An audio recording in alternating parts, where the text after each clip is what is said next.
Our scripture reading this morning is from the Gospel of Luke, chapter 15, verses 11 through 24.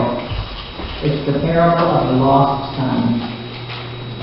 Jesus continued, "There was a man who had 2 sons. The younger one said to his father, 'Father, give me my share of the estate.' So he divided his property between them. Not long after that, the younger son got together all he had and set off for a distant country, and there squandered his wealth in wild living. After he had spent everything, there was a severe famine in that whole country, and he began to be in need. So he went and hired himself out to a citizen of that country, who sent him to his field to feed the pigs. He longed to fill his stomach with the pods that the pigs were eating, but no one gave him anything. When he came to his senses, he said, 'How many of my father's hired servants have food to spare, and here I am starving to death? I will set out and go back to my father and say to him, Father, I have sinned against heaven and against you. I am no longer worthy to be called your son. Make me like one of your hired servants.' So he got up and went to his father. But while he was still a long way off, his father saw him and was filled with compassion for him. He ran to his son, threw his arms around him, and kissed him. The son said to him, 'Father, I have sinned against heaven and against you. I am no longer worthy to be called your son.' But the father said to his servants, 'Quick, bring the best robe and put it on him. Put a ring on his finger and sandals on his feet. Bring the fattened calf and kill it. Let's have a feast and celebrate. For this son of mine was dead and is alive again. He was lost and is found.' So they began to celebrate." May God add his blessings to the reading and the hearing of his holy word. Amen. Amen. Thank you, Catherine, this morning. I think this is a little bit different message for Father's Day. There's so many important things, and I've heard this parable, the story that Jesus told to a group of folks that had gathered around him. I've heard it preached and told from many different perspectives. And I thought as God was dealing with my heart this past week, to preach it from the perspective of the Father. And we all wonder, we've all had different fathers. They had their strengths, they had their weaknesses, they had their highs, they had their lows. But what really makes the model father, as we're celebrating fathers on this special Father's Day? And just a few points from the story I want to bring out to you. I don't want to keep you too long because we know that many of you have important things going on later on in this day as far as family gatherings and stuff like that. So I'll do my best to be brief but to the point. A model father, what does he teach? What does he teach? I can remember when I was just a little guy, we looked at my dad. My dad was always larger than life. Always larger than life. I looked at him, and the man that I remember as a youth is still the same man that I know today. So the things that he taught me, he began teaching me when I was just a little guy. Just a little guy. And that's what I think that this father probably did in their home. And Jesus wasn't teaching, he wasn't telling the story in a vacuum. He knew that he had Pharisees and Sadducees, and he had groups around him who knew Jewish law. And in Jewish law, the responsibility of the father and the mother was to instruct and to teach and to discipline their children within their home. That's a word we don't like to hear too much today, Catherine. Discipline.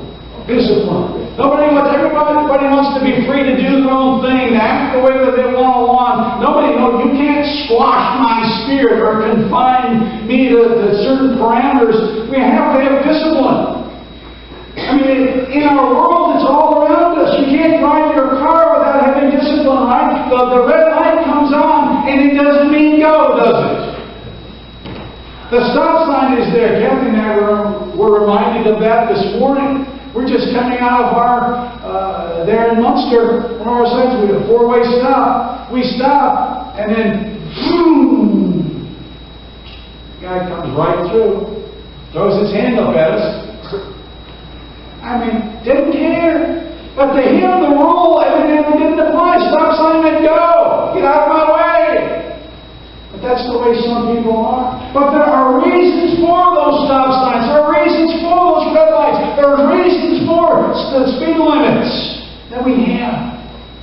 They're to keep us in check, keep us in line, keep us safe. And many, many times, as much as some of us is probably gripe and complain about the seatbelt laws, you know, they do save lives. They do save lives. And whatever your opinion on that is or is not, I remember I've talked to several officers, and they've told me this, that we've never unbuckled a dead person. That's what they said. And I have to believe them, you know, when they've seen many more accidents than I have. And so the case being that all of these things for discipline are for a reason, for our good. And this father had to discipline his son. He had to teach him in the ways of the Jewish laws way back then. God challenged fathers and mothers to do that in the Old Testament. But if we teach them one thing and we live a different way, they will see the hypocrisy in us, won't they? And that's the greatest thing I believe I can say about my dad is, I've never seen hypocrisy in him. Never seen it. Never seen it. And I cherish that in him. I love that in him. He is the man that I remember. And my prayer is that is my kids' attitude toward me as their father today. I know I've let them down on several occasions. But you hope when it's all dumped together, you know, when the good outweighs the bad and that kind of thing, when you measure up what the good things that you do in their eyes, the failures fall short of the successes. You want the successes to overcome those failures. I believe that this father probably did that. He taught his child what was right, what was wrong from infancy up. Something was in that son's heart. As his son approached him, as Catherine read the story for us, the son, he wasn't satisfied. He wanted to rebel. He says, "Give me what is rightfully mine upon your death." Now, there's no one problem with that, right? The father was still alive. So the son had no right to anything while his father was alive. But he says, "I want the portion of what will become mine. I want it now." What were the options here? Help me out. What could the father have said? Very simply, no. No. He could have said, "No, not going to happen." He could have made a plea, you know, he says, you're going to take this, and I worked awfully hard for this, son, and I built this business up, and I've done this, and I've done that, and you know, your mother's cooking is real good, too, so maybe he could have tried to blackmail him or manipulate him. But what did he do? What did he do? He didn't say no, he said, yes, or okay, okay. Why he did that? He raised his son, you know, from an infant. And now he was an adult. He was a man who was able to make his own choices, his own decisions. He recognized his son's own autonomy, whether he agreed with it or not. That son was able to make his own choices. And you know, that's the point we have to come to. I still consult with my dad on a lot of things. Because I respect him, I love him. But you know, he can't make me respect him or love him. He can't make me do those things. I have to do those things by choice. And this father recognized and realized that he could not make his son respect or love him, even though the teaching had been there, even though the doctrine was sound in his life and the upbringing was secure. He could not make his son do anything. So he says, okay, If you feel this is the best, I don't agree with what you're doing, he says, but I agree with your right to do it. He divided up his wealth. He still had the other son. It's not about him this morning. He had the other son. He stayed with him. He worked. But this father was also faithful to the work that God had called him to do in his life. And he let the son go. And as Catherine read for us, the son got away. He got as far away from Dad as he could, where there was no influence and no one to keep an eye on him. And this too, Catherine, is something else that the father could have done. He was obviously a wealthy man, wasn't he? He obviously was a very wealthy man. He could have hired someone to, shadow his son, Barry. He could have hired someone to follow his son, make sure his son didn't get into too much mischief. Manage him, But he didn't do that either. He waited, he watched, he worked his fields, he worked with his other son that had stayed with him. He kept doing the things that made him the man that he was, and that this younger son wanted to leave. He stayed faithful to who he was. When people disappoint us in our lives sometimes, we'll react against them in ways that are really unbecoming sometimes of who we really are. This father did not do that. He stayed in the fields. He worked his farm. He did the things that had gotten him to the place where he was, and he did what was right. And he worked with his son that had stayed with him. He did those things that had brought him to that place and had put him where he was. And God honored his faithfulness. He honored his faithfulness. He didn't agree with what his younger son had done, but he allowed him to do it. He didn't preach a doomsday sermon to him. You're going to go out here, you're going to do this, and you're going to squander everything, and it's all going to be gone. He divided his estate. He gave his son what he wanted, and he did him farewell. He put him in God's hands.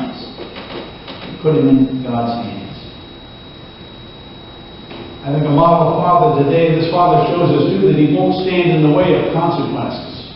The choices that you and I make, or that our children make, or those that we're associated with, every choice has a consequence.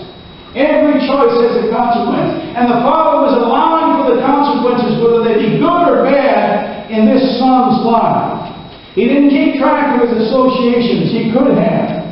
But he sought his son every single day as his heart was breaking over this son doing this. He knew there was trouble ahead. You ever counsel one of your kids or one of your family members or even a close friend, and you knew that the choice they were making was going to lead to heartache? You knew it, but you had to let them go through it. You had to let them go through it, because unless they see it with their eyes, they go, well, who are you? What do you know? You don't know anything. That was the attitude of this son. His father allowed for the opportunity for his son to fail. He allowed for that. As his heart was breaking, is this the kind of father, is this the kind of mother that we are today when we allow our kids to fail?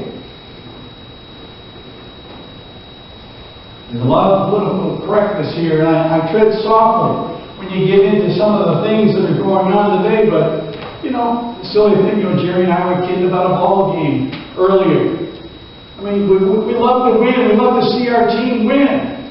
But when I was a kid, when I played Little League, if you didn't win first place, you didn't get a trophy. I mean, now, everything is, well, you participated, And I like last year, after my grandsons, when they lost, they gave them a participation trophy. They dropped them in the garbage can. They didn't want to participate. They wanted to win. Now my daughter-in-law fished them out of there, but it just showed their hearts.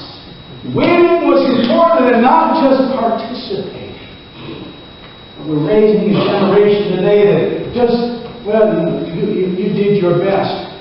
The fact is, we need to try to do our best regardless. Whether it's sports, or whether it's life, or whether it's work, or whether it's family, we need to do our best. Sometimes are going to be better than others. Sometimes we're going to win, sometimes we're going to lose. But that's life.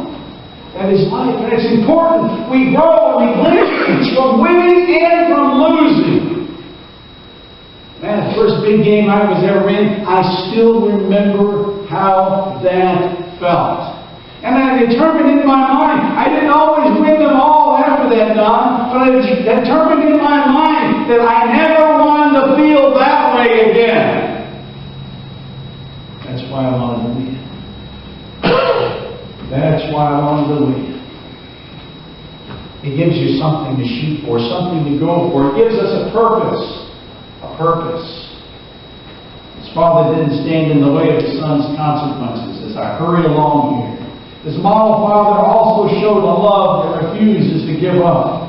Most of us have a breaking point. Anybody here not have a breaking point? The point where you get to and you say, I've had enough. I can imagine Craig when he's got to that point. It would probably be something to catch on film. I've had enough. This father didn't get to that point, did he?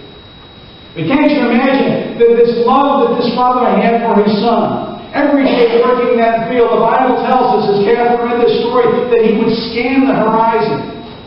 The road coming from the east or the west, wherever it was that his son had gone to, the road coming back that way, he would scan the horizon, looking for that single figure, because he loved that son. And he wanted that son to come back. His desire was for that son that was lost to come home. To come home.